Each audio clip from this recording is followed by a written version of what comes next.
Okay, good evening everyone. बेटा chapter number 13 हमने start कर लिया था ना। चैप्टर नंबर 13 हमने स्टार्ट कर लिया था पिछली क्लास में। पृष्ठीय क्षेत्रफल और आयतन, सरफेस एरिया एंड वॉल्यूम, जिसमें हमने शुरू के कितने सवाल कर लिए थे? 4 सवाल हमने कर लिए थे, 4 क्वेश्चंस कंप्लीट कर लिए थे। आज हम करेंगे 5th क्वेश्चन से शुरू। ठीक है, 5th क्वेश्चन से हम शुरू करने वाले हैं। तो बेटा 5th क्वेश्चन से जब हम इसको शुरू करेंगे तो क्या होगा?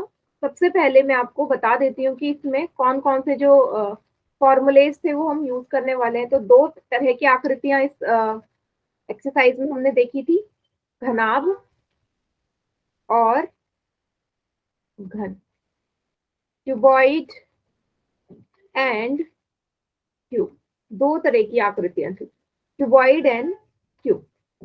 ठीक है, तो घनाभ के लिए भी और घन के लिए भी 2 तरह के फॉर्मूले थे। सबसे पहले आता है इसका टीएसए, जिसको हम बोलते हैं कुल पृष्ठीय क्षेत्रफल, जिसका आपको पता है कितने फलक होते हैं? 6 फलक हमारे इंक्लूडेड होते हैं ना, 6 फेसेस। तो क्या था इसका फॉर्मूला? इसका फॉर्मूला था 2 गुणा L B plus B H plus H L, जहां एल बी एच हमारी क्या है? लंबाई, चौड़ाई, ऊंचाई, लेंथ, ब्रेथ एंड हाइट। फिर इसका आता था सी एस, जिसको हम बोलते हैं पार्श्व पृष्ठीय क्षेत्रफल, है ना। इसका सूत्र क्या था? अब इसमें कितने फलक थे? में हमारे 4 फलक थे। ठीक है, जिसको हम एरिया ऑफ 4 वॉल्स भी बोल रहे थे, है ना, 4 दीवारों का क्षेत्रफल। क्या था सूत्र? 2 गुणा L plus B into H, घनाभ के लिए। इसी तरीके से बेटा घन के लिए भी है, घन के लिए भी है। घन के लिए भी कुल पृष्ठीय क्षेत्रफल का सूत्र होगा, क्या होता था? 6a²। और इसके वक्र पृष्ठीय क्षेत्रफल का या पार्श्व पृष्ठीय क्षेत्रफल का क्या सूत्र होता है? 4a²। सभी को याद है ये फॉर्मूले बेटा? एक एक नंबर के, जब भी एक एक नंबर के क्वेश्चन आएंगे ना, आपसे ये जरूर पूछा जाएगा। किसी का फॉर्मूला पूछ लेगा कि घनाभ के कुल पृष्ठीय क्षेत्रफल का सूत्र बताओ, एक नंबर में पूछ ले, एक एक नंबर के सवाल आते हैं ना, तो सबसे पहले आपको फॉर्मूले याद होने जरूरी है। क्लियर है?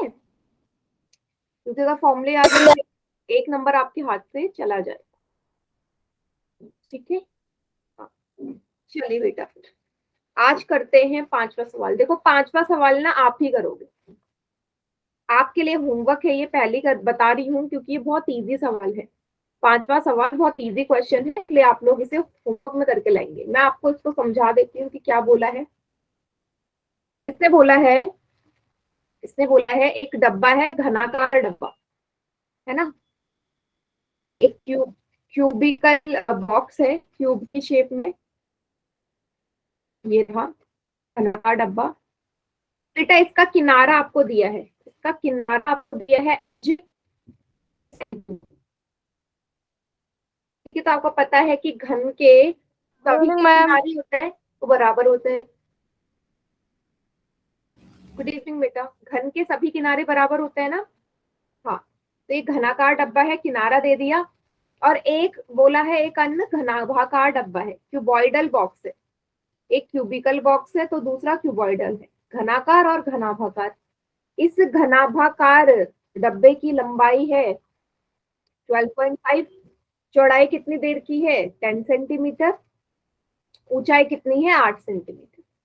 तो बेटा आपसे बोला क्या है? इसके 2 पार्ट है, पहला और दूसरा। तो पहले पार्ट में आपसे बोला है कि दोनों आकृतियों में से किस डब्बे का पार्श्व पृष्ठीय क्षेत्रफल अधिक है? घन का पार्श्व पृष्ठीय क्षेत्रफल अधिक है या घनाभ का? कैसे निकालोगे? पहले दोनों को निकालना पड़ेगा, तभी तो कंपैरिजन होगा। मतलब आपको क्या करना है? सिंपल सा फॉर्मूला लगाना है। सिंपल सा फॉर्मूला, घन के लिए पार्श्व पृष्ठीय क्षेत्रफल का सूत्र होता है 4a²। तो इसका पार्श्व निकालोगे, ये लगाओगे। घनाभाकार का पार्श्व कैसे निकालोगे? 2 गुणा लंबाई प्लस चौड़ाई गुणा ऊंचाई। दोनों की सारी वैल्यूज गिवन है ना, यहाँ तक समझ में आया? Yes ma'am. फिर से समझा दो। बेटा आपको बताना है दोनों डब्बों में से किसका पार्श्व पृष्ठीय क्षेत्रफल ज्यादा है। कैसे पता चलेगा बताओ? जब फॉर्मूले में रखोगे पार्श्व पृष्ठीय क्षेत्रफल के, बता पाओगे किसका ज्यादा है। मतलब पहले घनाकार डब्बे का निकालो, फिर घनाभाकार डब्बे का निकालो, किसका ज्यादा है पता चल जाएगा। और इसने बोला कितना अधिक है, कितना अधिक है कैसे पता चलेगा? बड़े वाले में से छोटे वाला घटा दो। मान लो कि घनाकार डब्बे का आया आपका 40 सेंटीमीटर स्क्वायर, घनाभाकार का आया 60, तो किसका ज्यादा है? घनाभाकार का। कितना ज्यादा है? 60 में से 40 घटाए 20, 20 सेंटीमीटर स्क्वायर ज्यादा है। समझ गए कैसे निकालना है? Direct formula based question. समझ में आया सभी को? यस बताइए। Ma'am. Yes ma'am. Yes ma'am. ठीक है, इसके बाद सेकंड पार्ट भी ऐसे ही है। सेकंड पार्ट में आपको बताना है किसका कुल पृष्ठीय क्षेत्रफल ज्यादा है, टोटल सरफेस एरिया किसका ज्यादा है, घनाकार या घनाभाकार। तो घनाकार डब्बे का कुल पृष्ठीय क्षेत्रफल कितना होता है बेटा? 6 स्क्वायर। किसका कुल पृष्ठीय क्षेत्रफल का सूत्र है? 2 गुणा लंबाई चौड़ाई प्लस चौड़ाई ऊंचाई प्लस ऊंचाई और लंबाई। सेम इसमें भी सारी वैल्यूज पुट करेंगे, पता चल जाएगा किसका ज्यादा है। और फिर पूछा है किसका कम है। किसका कम है कैसे पता चलेगा? कितना कम है, किसका कम है, फिर से वही माइनस करो, कितना पता चल जाएगा। क्लियर? दोनों क्वेश्चन, दोनों पार्ट एक जैसे हैं। समझ में आ गया? Yes ma'am. Good evening ma'am. Good evening. इसको उतार लीजिए और ये आपका होमवर्क रहेगा 5वां सवाल, डायरेक्ट फॉर्मूला बेस्ड। फिर मैं छठा वाला करवाती।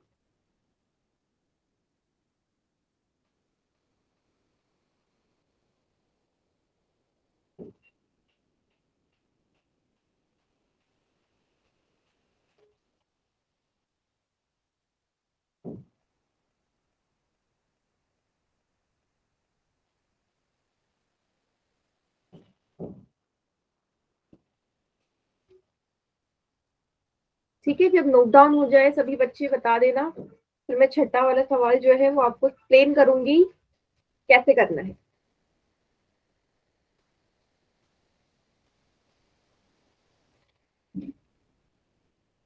चलिए फिर बेटा 6 वाला क्वेश्चन देखिए आप।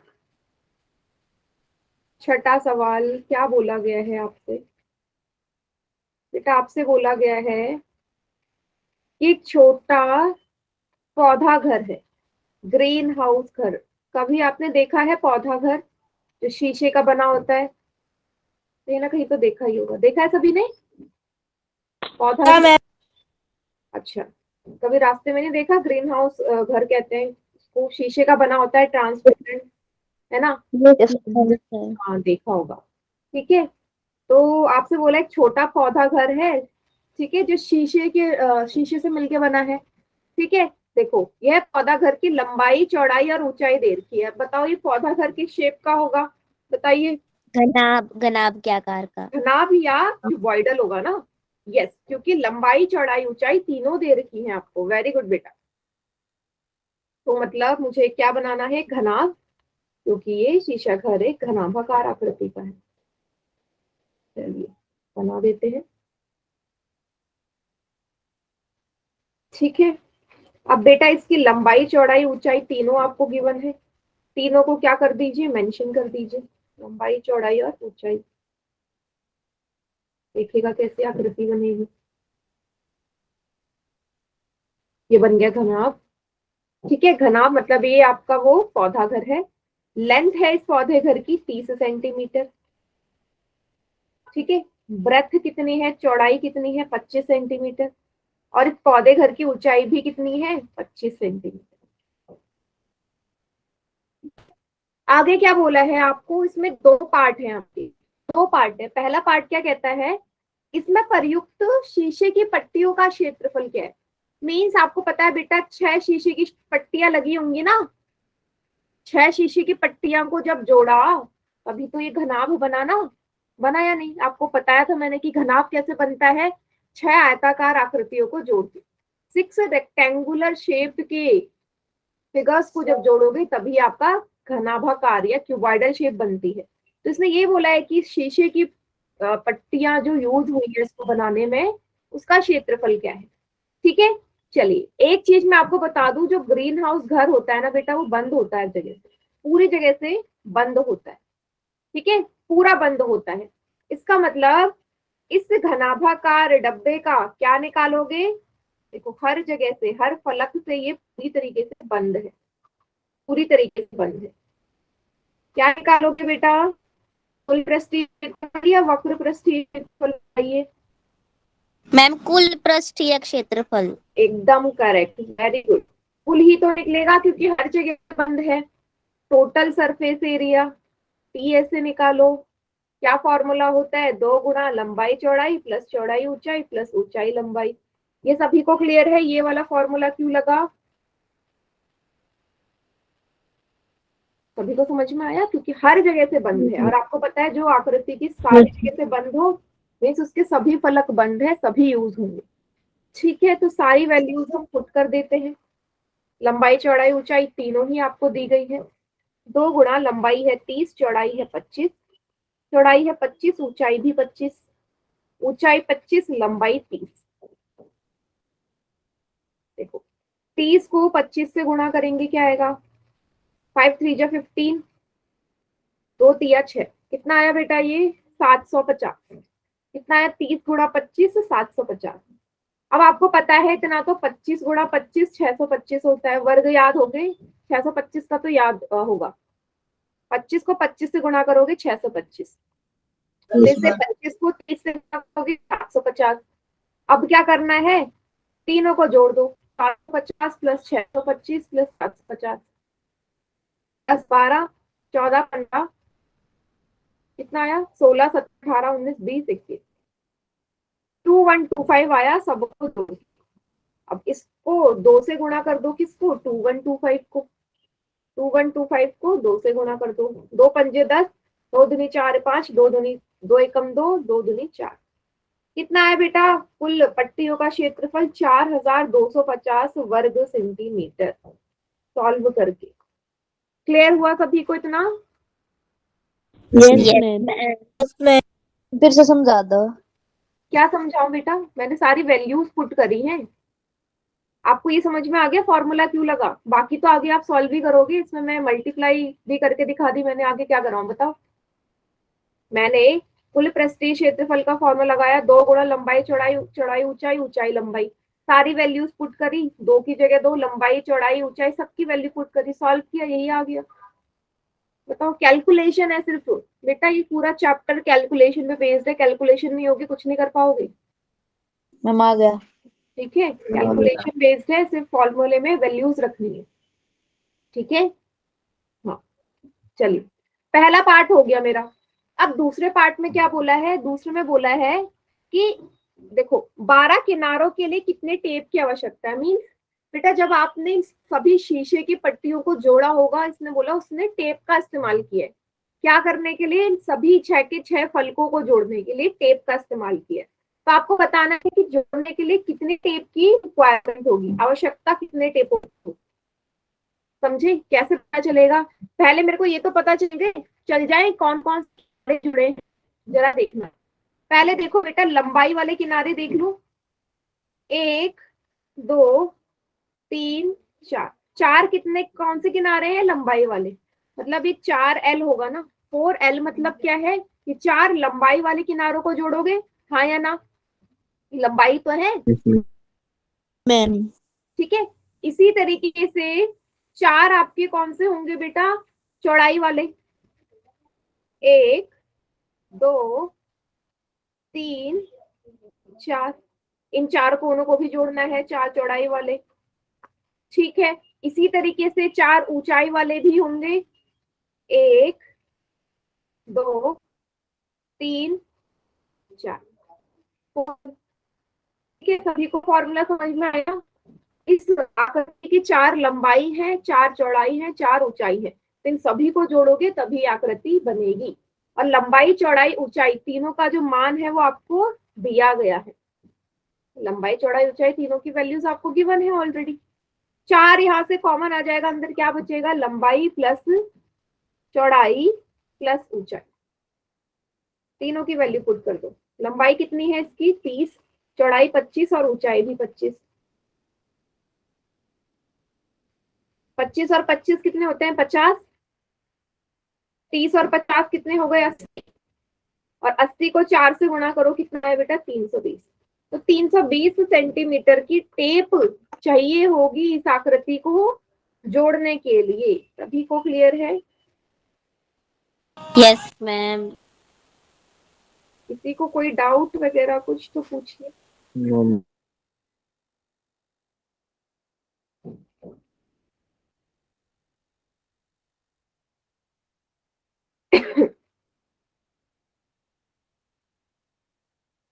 नोट डाउन कर लीजिए बता रही हूँ। सभी बच्चे। सारिया मैम। सबने कर लिया? अगला करो। Yes ma'am.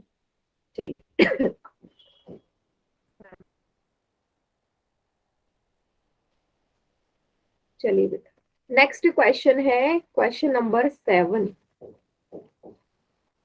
7वां सवाल।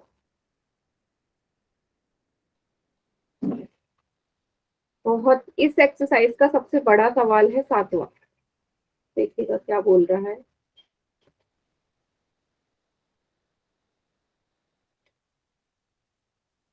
देखो, सभी ने मिठाई का डब्बा देखा है? Yes ma'am. मिठाई तो मैम। सबके घर में मिठाई आती है, तो मिठाई का डब्बा कैसा होता है सबको मैम। पता है। तो मिठाई के डब्बे पे ही बेस्ड क्वेश्चन है। तो बेटा आपसे बोला गया है कि एक मिठाई का डब्बा है, मतलब एक मिठाई की दुकान है। ठीक है, एक मिठाई की दुकान है। अब दुकान वाले को ना अपनी मिठाइयों को पैक करने के लिए ना गत्ते चाहिए, गत्ते के डब्बे चाहिए। क्या चाहिए उसको? उसको गत्ते के डब्बे चाहिए। हाँ, उसको गत्ते के डब्बे चाहिए मिठाई पैक करने के लिए। ठीक है, तो कैसे डब्बे चाहिए उसको? दो तरीके के डब्बे चाहिए। एक बड़ा डब्बा चाहिए, मान लो एक 1 किलो का डब्बा चाहिए और एक आधी किलो का। तो एक बड़ा डब्बा और एक छोटा डब्बा चाहिए। अब डब्बे की आकृति साफ नजर आ जाएगी, 25, 20 और 5। क्या बोला है? 25, 20 और 5, मतलब लंबाई चौड़ाई और ऊंचाई दे रखी है। इसका मतलब जो डब्बा है वो किस आकृति का है? घनाभ क्या आकार का? यस, घनाभ है ना, क्योंकि घनाभ की ही लंबाई चौड़ाई या ऊंचाई दी रहती है। मीन्स जो मिठाई का डब्बा है वो क्यूबॉइड शेप में है। ठीक है, यस। जहां भी लंबाई चौड़ाई ऊंचाई दी जाए आप समझ जाना कि जो आपकी आकृति है ना वो क्यूबॉइडल है या घनाभाकार है। ठीक है, दोनों है, छोटा बड़ा दोनों डब्बा घनाभाकार है। आपसे क्या बोला हुआ है कि आपको प्रत्येक प्रकार के 250 डब्बे बनाने हैं। 250 डब्बे बेटा, मतलब 250 छोटे डब्बे और 250 बड़े डब्बे। टोटल कितने डब्बे हो गए? 500। तो आपको बताना है कि इन 500 डब्बों को बनाने के लिए कितने पैसे लगेंगे। ठीक है, मीन्स कितना गत्ता चाहिए, लागत कितनी आनी चाहिए इसकी। तो पहले ये तो पता चल जाए कि इसको बनाने के लिए गत्ता कितना लगेगा, क्योंकि आपको पता है मिठाई का डब्बा गत्ते से मिलके बना होता है। मिठाई का डब्बा गत्ता ही तो होता है ना। तो अगर मुझे कॉस्ट निकालनी है, पैसे बताने हैं, तो मुझे ये तो पता चल जाए कि कितना आखिर इन डब्बों का क्षेत्रफल है। इन डब्बों को मैंने गत्ते से बनाया, तो ये तो पता चल जाए कि इन डब्बों का क्षेत्रफल कितना है, 500 डब्बों का। फिर मेरे पैसे भी निकल जाएंगे, क्योंकि एक डब्बे का कॉस्ट इसने बता दिया, मतलब गत्ते का इसने क्या बता दिया है? कॉस्ट बता दिया है। देखिएगा, इसने बोला है कि 1000 सेंटीमीटर स्क्वायर का जो गत्ता है ना वो 4 रुपए का है। तो गत्ते का भी प्राइस इसने बता दिया 1000 सेंटीमीटर स्क्वायर। तो मुझे क्या निकालना है? पहले ये निकालना है कि 500 डब्बे बनाने के लिए कितने गत्ता लगा, या 500 डब्बे जिन गत्तों से मिलके बना उन गत्तों का कितना क्षेत्रफल। सभी को क्लियर सवाल? क्या करना है? इसमें चलिए, तो मैं क्या कर रही हूँ, सबसे पहले बड़े गत्ते का निकाल रही हूँ। बड़े गत्ते का क्षेत्रफल, बड़े गत्ते का क्षेत्रफल। ठीक है, 2 गुणा लंबाई चौड़ाई प्लस चौड़ाई ऊंचाई प्लस ऊंचाई लंबाई। भाई मिठाई का डब्बा तो पूरा बंद होता है ना, खुला होता है कि मिठाई का डब्बा बंद होता है? बंद तभी होता तो है। बनाओगे, नहीं तो मिठाई नहीं गिर जाएगी। बंद होता है, इसका मतलब कुल निकलेगा, हर जगह से बंद है वो। Yes, yes ma'am. देखो बड़े डब्बे की लंबाई आपको दी है 25 सेंटीमीटर, चौड़ाई है 20, ऊंचाई दे रखी है 5 सेंटीमीटर, सवाल में दिया है। ऊंचाई का मान 5 और लंबाई है 25। सारी वैल्यूज पुट कर दी, अब सॉल्व करो। 25 को 20 से गुणा करो। 0 0, 5 2 जा 10, 2 2 जा 4 और एक 5। 25 गुणा 20 500 आएगा। 20 पंजे 100, 25 पंजे 125, 25 पंजे 125। अब क्या करना है, तीनों को जोड़ देना है। 500 और 100 कितने हो गए? भाई 500 और 100 हो गए 600, 600 और 125 कितने हो गए? तो 725। 725। ये 725 में 2 की गुणा, 5 दूनी 10, 2 दूनी 4 5, 7 दूनी 14। कितना आ गया यस मैम। बेटा इसका? Yes ma'am. हाँ ये आ गया। अच्छा ये बताओ कितने डब्बों का कुल पृष्ठीय क्षेत्रफल है ये? कितने डब्बों का है ये? एक डब्बे का। एक ही डब्बे का तो है, मैंने एक ही बार तो लगाया ये फॉर्मूला। मैम इसका मतलब अभी ये सिर्फ एक डब्बे का कुल पृष्ठीय क्षेत्रफल आया है। ठीक है। हाँ देखो बेटा, इसमें ना एक और शब्द का इस्तेमाल हुआ है, अतिव्यापिकता। कौन सा शब्द है? अतिव्यापिकता। अब समझना होता क्या है ये। अतिव्यापिकता, जिसको हम बोलते हैं ओवरलैपिंग। ओवरलैपिंग या अतिव्यापिकता होता क्या है? अच्छा, अब सभी बच्चे मिठाई के डब्बे को सोचो और सोचो बेटा, जो मिठाई के डब्बे का ढक्कन देखा है सभी ने? नीचे का यस मैम। जो ढक्कन होता है बेटा, जब ढक्कन आप उसको बंद करते हो मिठाई के डब्बे को, तो उसका गत्ता बाहर को आता है ना। जब नीचे वाली जो आकृति है यस खराब, मैम। उसको पूरी बंद करने के लिए वो नीचे की तरफ को आएगी ना। मतलब नीचे वाले गत्ते के ऊपर वो क्या हो रही है? ओवरलैप हो रही है, अतिव्यापिकता हो रही है। गत्ते के ऊपर गत्ता आ रहा है, समझे? मिठाई के डब्बे का जो यस मैम। ढक्कन है ना, वो नीचे वाली जो यस ऊपर मैम। ढक्कन है उसके ऊपर ऐसे जुड़ जाता है। मीन्स ऊपर गत्ते के ऊपर गत्ता है, पूरी तरीके से बंद होता है। इसी को हम क्या बोलते हैं? अतिव्यापिकता। मीन्स जो इतना गत्ता एक्स्ट्रा है, जो चारों जगह से है, हर जगह से है ना वो ऊपर वाले ढक्कन में, वो जो चारों जगह से गत्ता है वो तो एक्स्ट्रा है ना, वो तो एक्स्ट्रा गत्ता है। वही अतिव्यापिकता, वो गत्ता एक्स्ट्रा लग रहा है उसमें। तो जो अतिव्यापिकता है, इसने बोल दी कि कुल क्षेत्रफल का ना 5% है। इसने बोल दिया जो गत्ता एक्स्ट्रा लग रहा है आपका अतिव्यापिकता में, वो कुल क्षेत्रफल का क्या है? 5% है। तो आपको क्या निकालना पड़ेगा बेटा?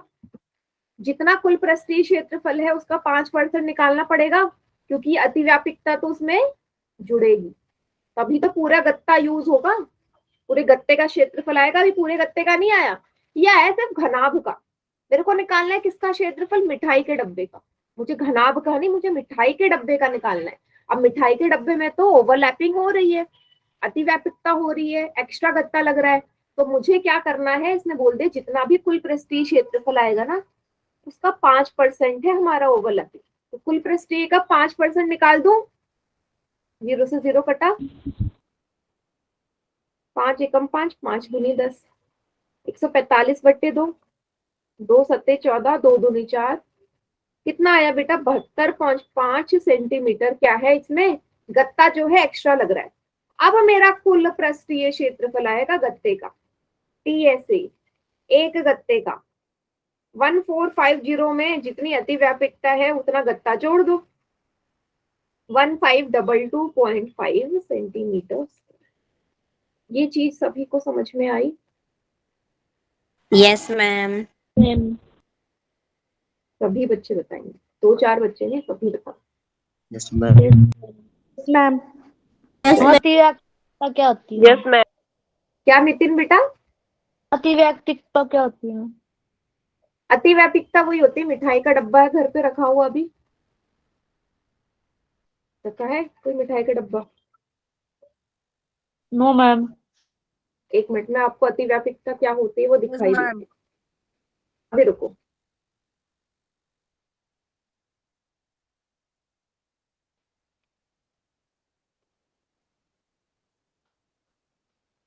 ठीक है, चलो देखते हैं कुछ मिलता है तो इसमें। तो फिर मैं आपको शेयर कर दूंगी।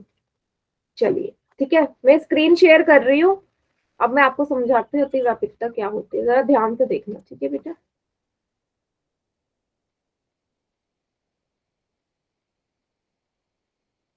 ये मिठाई का डिब्बा नजर आ रहा है सभी को, ये वाला?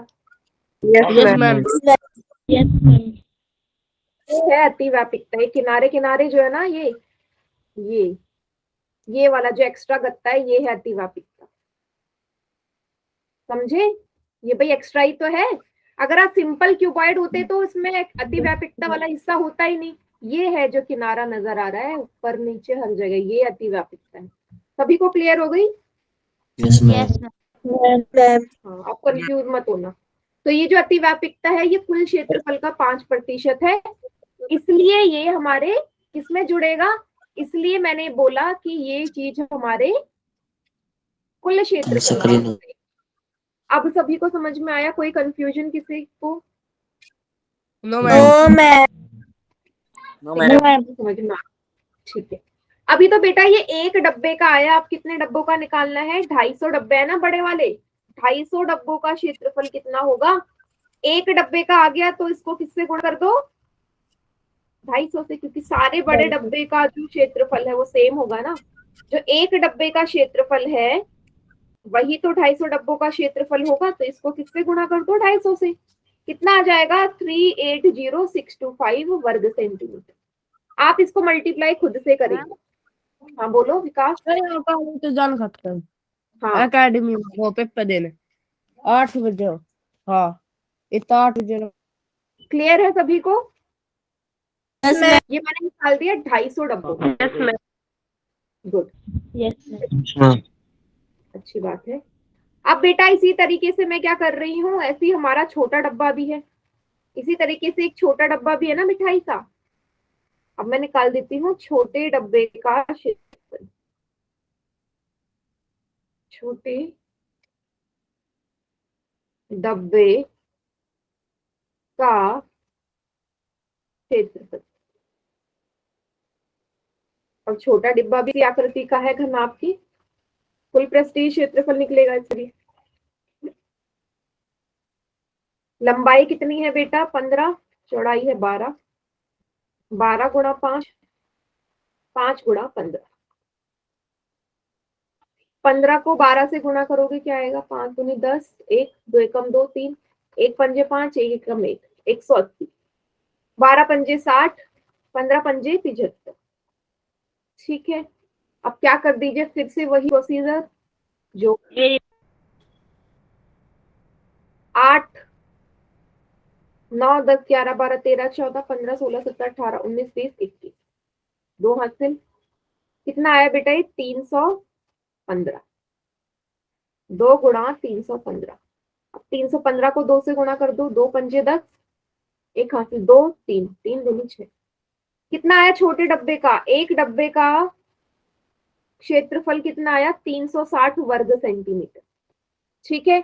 अब बेटा इस छोटे डब्बे में भी अतिव्यापकता लगानी होगी ना, क्योंकि इसमें भी होगा ओवरलैपिंग, जैसे बड़े डब्बे में था इसमें भी होगा।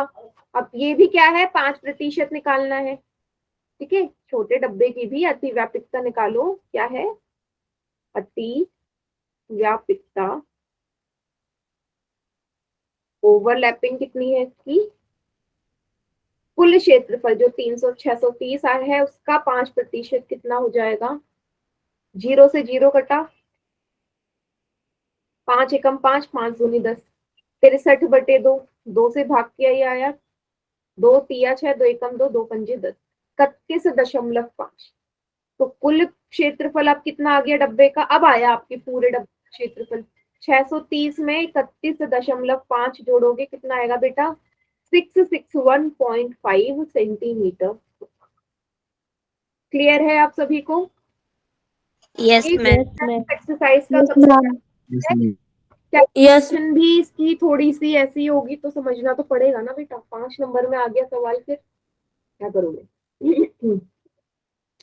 ठीक है। चलिए अभी एक डब्बे का है तो छोटे डब्बे भी 250 हैं, तो 250 डब्बों का कितना होगा बेटा? इसको कर दो 250 से गुणा। 661.5। 661.5 को मल्टीप्लाई कर देंगे 250 से तो आपका आएगा 165,375 सेंटीमीटर स्क्वायर। क्लियर है इतना? अभी इतने Yes, क्या Yes, ma'am. Yes, ma'am. Yes. अभी इसको नोट डाउन कर लो, क्योंकि अब मेरा आधे से ज्यादा काम हो गया, मुझे क्या निकालना है, सिर्फ पैसे निकालने हैं। वो तो इजी वाला पार्ट है, वो निकल जाए। इसको मैम उतार उतार लो ली। सभी बच्चे। मैम उतार ली। उतार लिया मैम। सभी ने बेटा सबका बताओ। यस मैम, उतार लिया। ठीक है, चलिए अब इसमें थोड़ा सा ना मैं रब कर दूँ थोड़ा सा। मैम रुक जाओ। कहाँ तक किया था बेटा? कर लो।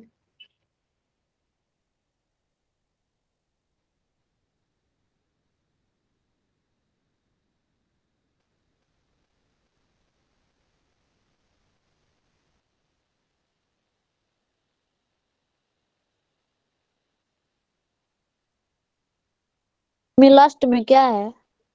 बेटा लास्ट में है 165375। ये है कुल पृष्ठीय क्षेत्रफल 250 छोटे डब्बों का।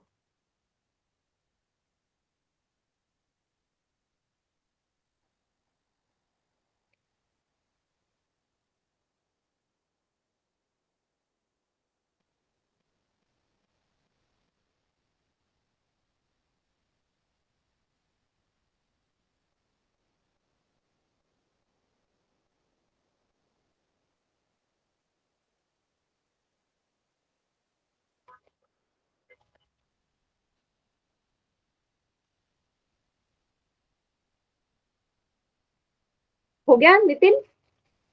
मिनट। Yes ma'am. ठीक है, चलिए चलिए 2 मिनट रुक जाओ। ठीक है। अब इसके बाद मुझे पता है क्या निकालना है, इसके बाद निकालना है मुझे पैसे कितने लगने वाले हैं। तो आपको गत्ते की कीमत उसने पहले से दे दी है, कॉस्ट आपकी निकल जाएगी 500 डब्बों की। 250 बड़े 250 छोटे। हो गया। हाँ, चलिए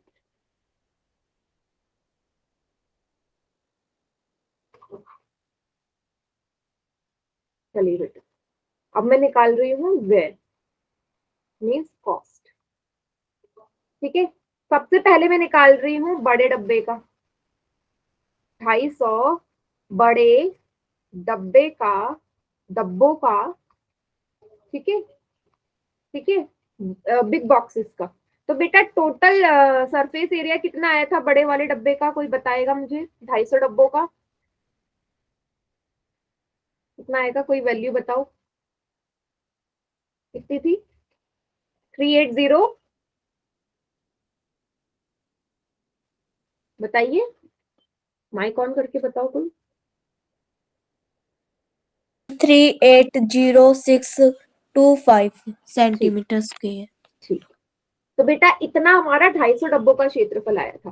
तो आपको बेटा उसने पहले से बोल दिया है कि 1000 सेंटीमीटर स्क्वायर का जो गत्ता है ना वो 4 रुपए का है।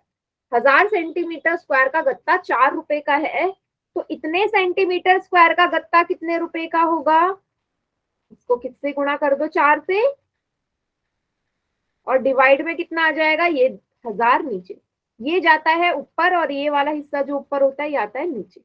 ये चीज क्लियर सभी को? Yes ma'am. Yes ma'am. पहले मैं क्या कर रही हूँ ना, ये वाला पार्ट सॉल्व कर लेते हैं। ये सॉल्व करना इजी है। क्यों है इजी? क्योंकि डायरेक्ट हो जाएगा। नीचे 3 जीरो है तो डेसिमल लास्ट से 3 अंक पहले की पीछे की तरफ को जाता था, हमने सीखा हुआ है ये डिवीजन। जितने जीरो होते हैं भाग देना है तो पीछे से 3 अंक पहले लग जाएगा, मतलब यहाँ लगेगा 625 से पहले, क्योंकि लास्ट से 3 अंक यही तो है। क्लियर इतना? Yes ma'am. Yes ma'am. बस इसको 4 से गुणा करोगे बेटा आएगा 1522.5 रुपीज। ये आ गया बड़े 250 बड़े डब्बे के गत्तों का खर्च, 1522 रुपए 50 पैसे। अब ऐसे ही छोटे डब्बे का होगा, 250 छोटे डब्बे भी है। छोटे डब्बे कितना है उनका? कॉस्ट तो सेम रहेगी ना, 1000 सेंटीमीटर स्क्वायर 4 रुपए का है। तो ये कितने थे टोटल? 168375, यही था क्या?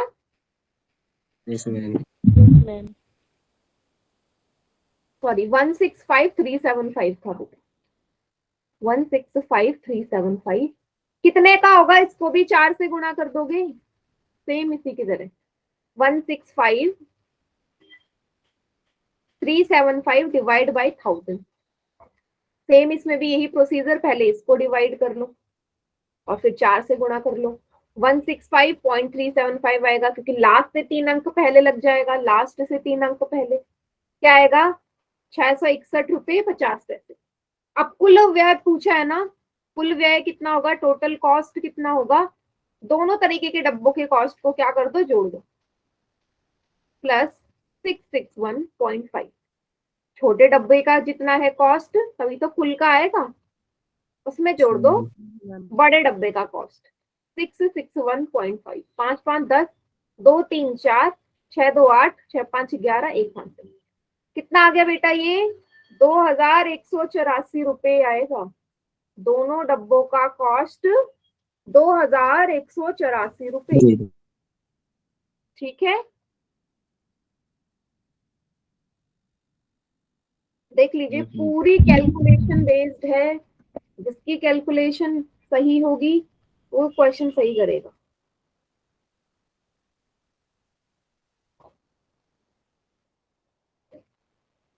हो गया मैम।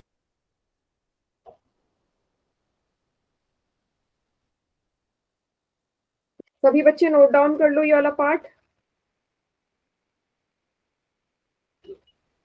कर लिया मैम।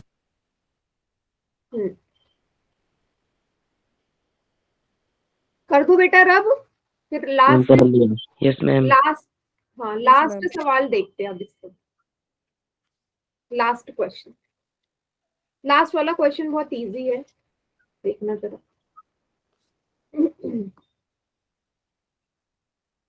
उसने बोला एक लड़का है या एक लड़की है परवीन, ठीक है, उसको ना अपनी गाड़ी खड़ी करनी है। गाड़ी खड़ी करने के लिए ना उसको संदूक के प्रकार का ढांचा चाहिए, गाड़ी खड़ी करने के लिए संदूक जैसा ढांचा चाहिए।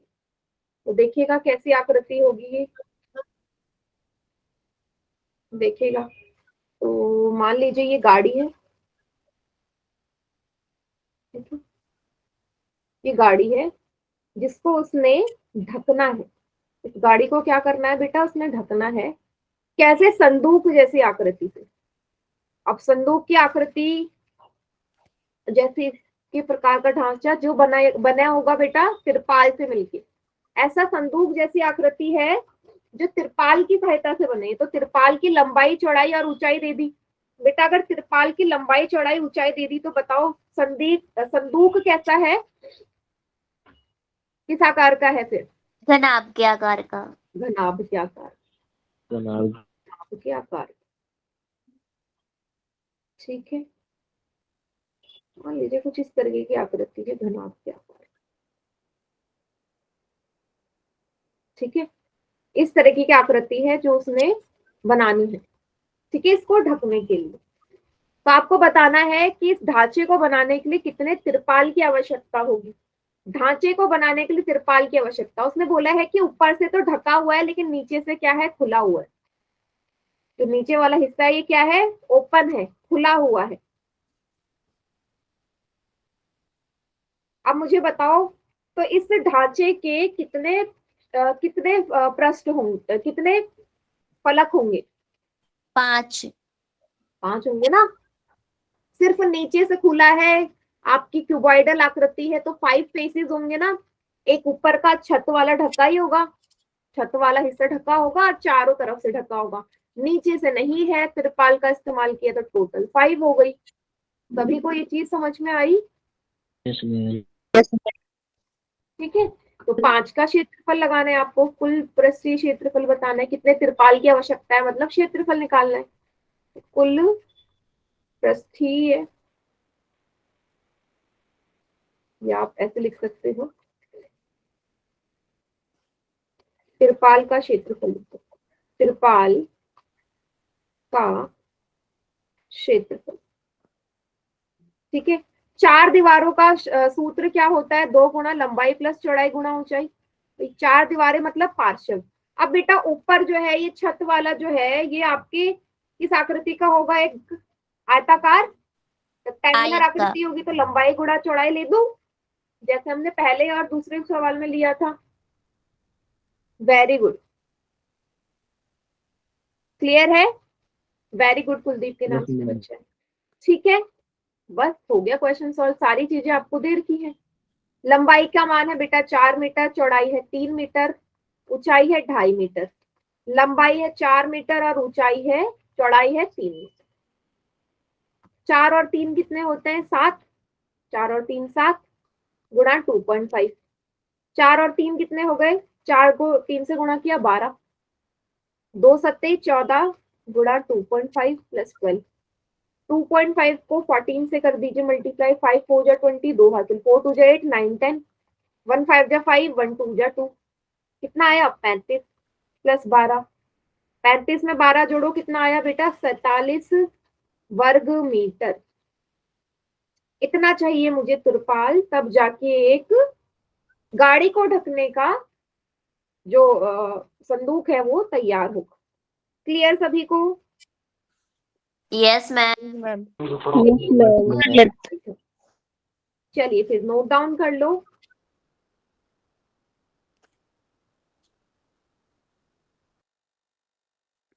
Yes ma'am.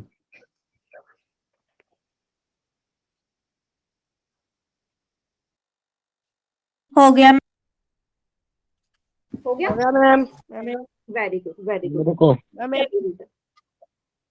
हो गया मैम। 2 मिनट जाओ। ठीक है, चलिए अब हम क्या करेंगे बेटा, ये एक्सरसाइज तो हमारी कंप्लीट हो गई। अब जो अगली एक्सरसाइज है ना, उसके मैं आपके जो फॉर्मूले है ना वो आपको एक्सप्लेन कर देती हूँ। अगली 13.2 एक्सरसाइज होगी आपकी बेलन के आकृति पे बेस्ड, बेलन जिसको हम बोलते हैं सिलेंडर। तो देखते हैं इसके सूत्र कैसे बनते हैं। ठीक है, अच्छा सभी ने 2 के सिक्के, 5 के सिक्के, 10 के सिक्के सबके घर पे रहता है, सिक्के सभी ने देखे? Yes ma'am. Yes yes ma'am. इसमें तो आपको करो, अगर आप 5 5 के जो सिक्के हैं वो एक के ऊपर एक के ऊपर एक रखते जाओगे तो किस तरीके की आकृति बनेगी? बनेगी ना? बनेगी, बिल्कुल बनेगी। 5 5 के सिक्के एक दूसरे के ऊपर रखते जाओ तो ऐसी आकृति बनेगी। तो वो जो आकृति है वही आपकी बेलनाकार आकृति है, सिलेंड्रिकल शेप। या अगर आप अपनी कॉपी में कट आउट कर लो, मतलब एक सर्कल बनाओ कॉपी में, पेज में, उसको काट लो। इसी तरीके से बहुत सारे सर्कल काट लो कॉपी में से, पेपर में से, उनको भी एक दूसरे के ऊपर रखो, तब भी ऐसी आकृति बनेगी, बेलनाकार बनेगी। हाँ, तो बेटा आप यहाँ पे ये कह सकते हो, यहाँ पे आप ये कह सकते हो कि जो बेलन की आकृति है वो किससे मिलकर बनी? बहुत सारे जो वृत्ताकार आकृति है ना, बहुत सारे वृत्ताकार आकृति है, जब वो एक साथ मिलते हैं, बहुत सारे वृत्त, सर्कल, तब जाके हमारी कौन सी शेप बनती है? सिलेंड्रिकल शेप बनती है। बोल सकती हूँ? इसमें बिल्कुल, वेरी गुड। ठीक है, चलिए अब हम इसका निकालते हैं फॉर्मूला। अच्छा, एक और चीज आप लोगों ने करी होगी, सभी ने चार्ट पेपर को रोल करके एक पाइप जैसा बनाया कभी? चार्ट पेपर को यस रोल मैम। या कॉपी को फोल्ड रोल करके पाइप जैसा, यही है वो। बेला नहीं बनता है, ऐसी तो आकृति बनती है सेम, है ना? तो मान लीजिए जो आपका पेपर है या कॉपी है उसकी लंबाई है L, और उस कॉपी की, बेटा यहाँ पे H लिखा है ना ऊंचाई, मान लो ये B है, B को ही, चौड़ाई को ही हमने यहाँ पे ऊंचाई किया है। ठीक है, मैं क्या कर रही हूँ, इसको फोल्ड कर रही हूँ। किस तरफ को? ऊंचाई की तरफ को फोल्ड हो रहा है ना, अभी आगे को ही तो फोल्ड होगा, ऐसे होगा, आगे फोल्ड करती जा रही हूँ, फोल्ड करती जा रही हूँ, देखिएगा। तो बेटा जब मैं इसको मानू कि एक आयताकार शीट से ये बेलन बन रहा है, आयताकार शीट से, तो इसका सूत्र क्या होगा? क्षेत्रफल निकालना है। अगर मैं बात करूं इसके वक्र पृष्ठीय क्षेत्रफल की, वक्र पृष्ठीय क्षेत्रफल CSA की, तो बेटा आप देखो इस शीट को देखना, ये एक आयताकार है, रेक्टेंगुलर, और रेक्टेंगल के एरिया का सूत्र क्या होता है? लंबाई गुणा चौड़ाई होता है, लंबाई गुणा चौड़ाई। इसमें बेटा पोल में मैं इतने बड़े सवाल नहीं दूंगी, नेक्स्ट क्लास में करेंगे कुछ सवाल पोल के, ठीक है? अभी इसको समझ लें, लंबाई गुणा चौड़ाई हो गई, ठीक है। अब देखना बेटा, लंबाई की जगह ना एक वैल्यू पुट कर रही हूँ। देखो ये जब ये लंबाई की तरफ को ऐसा फोल्ड हुआ, मतलब ये जो गोलाकार आकृति है ना, ये लंबाई वाला हिस्सा है, तो है वही तो नीचे से गोलाकार बन रही है। लंबाई को जब फोल्ड कर रही हूँ तभी तो नीचे से गोलाकार बन रही है। अब ये गोलाकार बन रही है, इसका मतलब यहाँ पे क्या यूज होगा, गोलाकार वाली जगह से इसको फोल्ड कर रहे हैं, तो आप क्या बोलोगे, यहाँ पे ये सर्कुलर फॉर्म में फोल्ड हो रही है, तो ये क्या बन गया बेटा, वृत्त सर्कल। और सर्कल के परिमाप का सूत्र क्या होता है, 2πr होता है, 2πr yes ma'am. Yes, ma'am. Of circle. मैं क्यों लगा रही हूँ सर्कल का, क्योंकि जैसे ही बेटा आप कॉपी के पेपर को फोल्ड कर रहे हो ना, तो गोलाकार आकृति का फोल्ड हो रहा है, गोलाकार आकृति का फोल्ड हो रहा है, और फोल्ड होते होते होते वो उसके परिमाप के हिसाब से तो हो रहा है ना, तो परिधि के हिसाब से ही हो रहा है ना, परिमाप या परिधि एक ही बात होती है, तो इसलिए मैंने यहाँ पे वृत्त का लगा दिया। चौड़ाई की जगह मैं क्या रख सकती हूँ, ऊंचाई, तो वक्र पृष्ठीय क्षेत्रफल का सूत्र क्या होता है, 2πrh। समझ में आया कैसे बना 2πrh? Yes ma'am. ठीक है। और वक्र मतलब होता है जिसमें ऊपर और नीचे का सरफेस हम नहीं लेते, सिर्फ ये बीच बीच वाला हिस्सा वक्र में। ठीक है, वक्र में सिर्फ बीच बीच वाला हिस्सा। अगर मैं इसके कुल पृष्ठीय क्षेत्रफल की बात करूं, तो ये डायग्राम देखना, कुल के लिए मैं बात कर रही हूँ इसके कुल पृष्ठीय क्षेत्रफल, TSA। बेटा कुल पृष्ठीय क्षेत्रफल में आपको पता है ना क्या हो जाता है, ये ऊपर का जो सर्कुलर पार्ट है और ऐसे एक नीचे का होगा, ये भी जुड़ जाएगा, और साथ में बीच वाला हिस्सा, बेलन का एक ऊपर का हिस्सा होगा, एक नीचे का हिस्सा होगा और बीच का हिस्सा होगा। ये तीन हिस्से, पहला, दूसरा और एक तीसरा हिस्सा पूरा मिलके ही तो कुल पृष्ठीय क्षेत्रफल बना रहे हैं। पहला हिस्सा प्लस दूसरा हिस्सा प्लस तीसरा हिस्सा, कुल में तो Yes, टॉप और बॉटम दोनों आते हैं ना। Yes ma'am. ठीक है, कि बेटा ये जो 2 वाला हिस्सा है ये तो आपका वक्र हो गया, जहां पे मैंने 2 लिखा है वो तो वक्र क्षेत्रफल है ना, TSA। इसका फॉर्मूला अभी अभी निकाला, 2πrh। ठीक है, चलिए पहला और तीसरा अगर शेप देखो बेटा, एक वृत्त के आकार की शेप है ये, यस मैम। सर्कुलर है ना, और सर्कल के क्षेत्रफल, क्योंकि मैं क्षेत्रफल निकाल रही हूँ, सर्कल के क्षेत्रफल का सूत्र क्या होता है, πr² होता है, πr²। हाँ, तो यहाँ पे कितने सर्कल हैं, एक ऊपर है, मतलब एक सर्कल ऊपर, उसका क्षेत्रफल, ऐसे ही एक नीचे, उसका क्षेत्रफल। 2 बार आ गया, πr² और πr² को जोड़ा तो 2 बार है, 2πr² हो गया प्लस 2πrh। यहां तक सभी को समझ में आया क्या किया, एक सर्कल ऊपर एक सर्कल नीचे, पहला सर्कल का फॉर्मूला πr², वैसे ही नीचे वाले का 2 बार जोड़ा 2πr² हो गया। चलिए अब क्या कर रही हूँ, क्या बेटा, πr² कैसे आया? क्षेत्रफल का सूत्र होता है वृत्त के, वृत्त का क्षेत्रफल का सूत्र क्यों लगाया, क्योंकि जो सिलेंडर होता है उसका ऊपर और नीचे का हिस्सा वृत्ताकार होता है। Okay ma'am. अब मैं यहाँ क्या कर रही हूँ, कॉमन ले रही हूँ, 2 गुणा पाई, r² है ना, मीन्स r 2 बार है, इसको तोड़ो, 2 गुणा पाई गुणा r गुणा h, जो चीज दोनों में एक समान है उसको बाहर ले लूं, 2 यहाँ भी है, 2 यहाँ भी, पाई यहाँ भी है, पाई यहाँ भी, r यहाँ भी है, यहाँ भी, तो 2πr बाहर आ गया, अंदर क्या बचा, r प्लस h। यही सूत्र होता है आपके कुल पृष्ठीय क्षेत्रफल का, बताइए। 2πr r plus h। Clear है सभी को? Yes ma'am. Yes ma'am. इसको कर लीजिए सभी बच्चे नोट डाउन, फॉर्मूले। कर लिया मैम। अब आपको समझ में आया कि फॉर्मूला बना कैसे, ठीक है। हाँ। बेटा यहाँ पे पाई के 2 मान होते हैं, आपको वो हमेशा बोलेंगे, अगर पाई का मान बेटा वो हमेशा 22/7 ही रखना है। कब तक रखना है, जब तक वो ये ना बोले, क्वेश्चन में ही बोल देगा कि आपको 3.14 रखना है। जहां 3.14 रखने के लिए बोले वहां 3.14 रखो, और जहां कुछ ना बोले तो वहां पे 22/7 ही रखोगे, हमेशा हमेशा 22/7। ठीक है, तो अगली क्लास में हम करेंगे इस पे फॉर्मूले पे, इन दोनों फॉर्मूले पे बेस्ड सवाल, ठीक है, मंगलवार की क्लास में। और कुछ सवाल मैं आपको वो करवाऊंगी जो पिछले साल पेपर में आए हुए, ठीक है। Okay ma'am. तो आज की क्लास यहीं तक, किसके आगे का करेंगे बेटा नेक्स्ट क्लास में? मैम